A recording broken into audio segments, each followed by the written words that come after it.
Good afternoon. It is Friday, May the 29th, about 2 o'clock p.m. This is meteorologist Shay Gibson bringing you the final forecast update for the CORA offshore sailing event, the Quicksilver Cup to Port Royal Sound. They'll be leaving at 4 o'clock today at the CYC start line and be heading out through the jetties to R4 and then down all the way to Port Royal Sound. So we did have a skipper's meeting last night, and I explained to all of the ones racing, what the situation was with the winds, situation with the storming. Not much has changed with the winds or the swell, but the storming looks like it's going to be focused a little bit more inland today and into tonight. But tomorrow morning we could get some storms to brush across the coastline, originating either right off the ocean or right there near Hilton Head. And so we'll get into that in just a minute. But just know that there's nothing severe on as far as like from the SPC, from what they're seeing. It doesn't look like anything severe, not even marginal at this point. Just some fast-moving storms. And we'll get into that in just a sec. Let's go ahead and take a look at College of DuPage. And what we see here, we have a cold front that's fizzling inland. It's right about just down from the Midlands, between the Midlands and down across the low country. And that's helping to spark off a few thunderstorms, especially right along the sea breeze front. We think that that's going to continue through the day. Most of the focus of the instability is going to be overland, where the hotter environment is. We do see some convective feed off the Gulf Stream down here to the south. We don't think that's going to be too much of a problem tonight, but as we go into tomorrow morning, the winds are going to shift, probably become a little bit more southwesterly, and then that's when we get some potential for the storms to come up off the ocean and across, or even get some generating some land breezing that could help generate some of that latent heat and fire off a few storms that way. Let's go ahead and take a look at the surface map here, and what we see, just a cold front, just showing again what I showed at the skipper's meeting about the cold front approach slowing down tomorrow and then even into tomorrow night. So it looks like that northeast arrival may not come until maybe about midday on Sunday versus early in the morning. So a lot of times these fronts, it may show the timing being as 4 to 6 hours earlier. Well, sometimes they end up getting backed up because the front just takes a little longer to push through the area. Let's go ahead and take a look at the storming.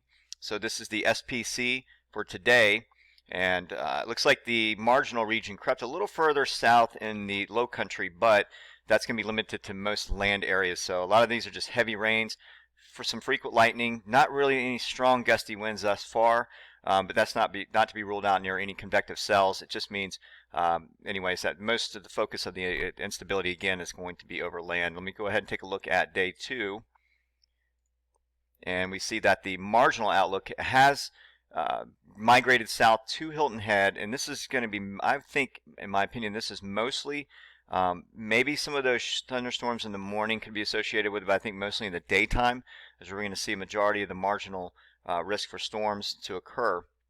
And so that's sort of the thinking there, but we do know that Saturday could be a little bit volatile, so the sooner you can get to Hilton Head and the sooner you get back, the earlier you get back, the less risk you're taking on.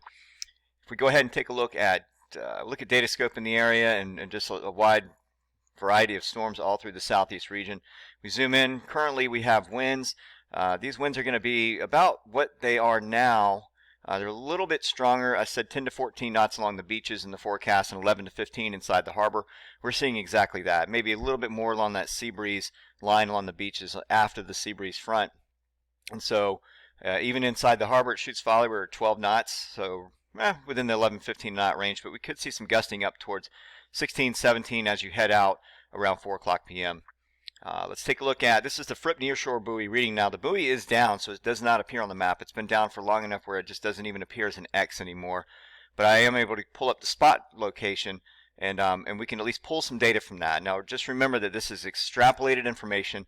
It's not necessarily true of what's going to happen in that area. It may be actually banking from what's going to be occurring closer to shore, or maybe even a farther off buoy, maybe the Charleston-Edisto buoy it could be pulling from. But either way, it pulls data from both areas, and it sort of generates its own modeled forecast. So we see here right about 4 o'clock p.m. winds are 13 from the south. There's a little bit of a south-south twinge. Now this is the Quick Look Plus, so I'm gonna look at some other models here as well. Look at the NAM 12. It's a little bit more normalized, and we see right about 11 to 12 knots. So you have a more or less a headwind, but not so much of a southwest. This could end up being more of a southwest wind as we get into the evening hours, simply because of the nature of the land-sea interface and a cold front being inland, and then the nocturnal jetting Sometimes those low-level jets can just steer the winds back from the southwest. So just be aware of that. If it stays south, it's better off for everybody if the wind is south versus southwest. Southwest would be a dead head-on wind. That'd be very difficult. We get forward overnight. It is showing a little bit of this nocturnal jetting we did discuss. Right around 12 to 15 knots here in this model. We'll go to the NAM 3. And we see basically the same thing, maybe the gusts getting up to 17, 18 knots at times. And we did discuss that last night. There could be a brief period where between 12 and 3 a.m. or for a 2 to 3 hour period where winds get a little bit on the gusty side. But I think for the most part, your averages will be down in the low teens, maybe mid-teens peaks for a period. And then it calms down right around sunrise, 5 6 o'clock a.m. and then the winds go toward, they stay from the south, so the ride back should be fairly pleasant. Even with 9 to 10 knots at your back, should be okay. Rain. Let's go ahead and take a look at rain. Here's the HER from the 4 o'clock initialization period today, and we go forward in time. And this is one of the a good rain model that a lot of us use in the trade. It doesn't necessarily mean it's going to happen. It's really just for guidance. But we all we all look at this one and we do value what parameters say. So let's go ahead and take a look at it going forward. In time, we see those thunderstorms firing off as we're seeing now, and this is about right on target for what's occurring. As we go in time, we see the line develop inland of South Carolina, and then we see that fizzle out. And then overnight, we have a pretty clear area. But watch what happens as we get into the about 4 a.m., 3 to 4 o'clock in the morning, and then 5 o'clock in the morning. And you see a few of these little isolated cells developing right along the coastline. And so that's something to be watchful for, to just know that even with storms coming, you'll have a wind to your back, but you may have some of these blow through. Now, they're not going to stick around. They'll be in and out fairly quickly because the actual storm velocity, or what we call base velocity, the forward motion of the whole storm will be going a little bit quicker than what you're seeing today. It looks like the high pressure rounds off a little bit. The cold front squeezes towards the coast, and it speeds things up a little bit. So they'll be pulling through pretty fast. We look at the NAM. Now the NAM is a little bit biased. We can't put too much into it, but it does show a similar pattern. It does show convective feed early in the morning. There's that storming early, and then we get the convective feed off the Gulf Stream. Now it aims a little bit more towards the coastline if you look closely, but not too badly. It does have some agreement with the HER. Now one thing to mention here is because of some of this convective feed that could occur just off or near the coast, we could see a land breeze, a westerly land breeze in the early morning hours, and I'm talking between like 4 and 8 a.m. And we mentioned that last night. It could go to a full westerly land breeze. One of the models was picking up on that. Let me see if I can. I think it was on a land-based model, but yep, this is the Wolf Wharf 2 kilometer, and that's showing that land breeze between 4 and 8 o'clock a.m. that westerly. So that's a possibility. And that might help things out a little bit, just to have longer tacks offshore. But either way, just make smart decisions on there, and keep an eye out for storms. Watch radar. Well, let's remove these. Take a look at the nautical charts. And R4 out beyond the jetties. I think out here you're going to have winds probably relative to what's going on at the coastline, 10 to 14. You might have some 11 to 15, maybe some higher gusts, maybe pushing 16, 17 this afternoon right when you leave and you get out here. As you make your turn, things should calm down a little bit and then maybe pick back up later. But these long tacks, I can only imagine, long tack here, long tack out offshore. Now keep in mind, the further offshore that you get, the rougher it's going to get. And the reason why is because the NWPS Wave Prediction shows a very, let me get that off the map there. And move me down, let me stop it, and let's get back in line here. So 3 feet, we did say 3 feet from the east-southeast. Looks like the swell is turning just a tad.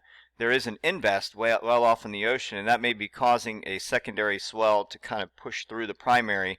And as we go into time, we see that the swell does become a little bit more easterly in nature. We did say southeast to east-southeast. Now we're seeing more of an east swell and a little bit more east-southeast towards the coast, kind of scooping up. So just kind of keep that in mind. What's going on, that the swell will be building. It would be right around 3 feet overnight. In fact, if we go into project details, let's zoom into the area.